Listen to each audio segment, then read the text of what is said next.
நம்ம எவ்வளோ தப்பு பண்ணியிருக்கோம்னு அதில் தெரியும். ஐயோ! இதுவா நம்ம படம் அப்படின்னு பாரு. பட் அதுவே மாநகரத்த இன்னைக்கு இல்ல, இன்னும் 10 வருஷம் கழிச்சு என்னால போட்டு காட்ட முடியும். ஏன் அந்த தைரியம் வருது?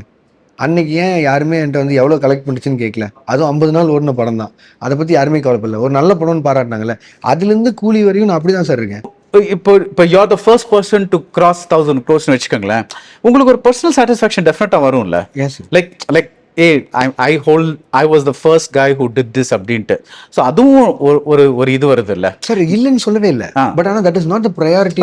Sure, that is not the Objective, objective. yeah. ஏன்னா இப்போ நீங்க வந்து ஒரு ஷார்ட் ஃபிலிம் வந்து 15 வருஷம் முன்னாடி எடுத்திருப்போம். ஒரு பேங்காக எடுத்தது. நீங்க இப்போ அதை ஒரு உங்க வீட்டில் எல்லாரும் குடும்பம் எல்லாம் சுற்றி உட்காந்துருக்கும் போது அதை போட்டு காட்டுறதுக்கு நமக்கு ஏன் தைரியம் வராது?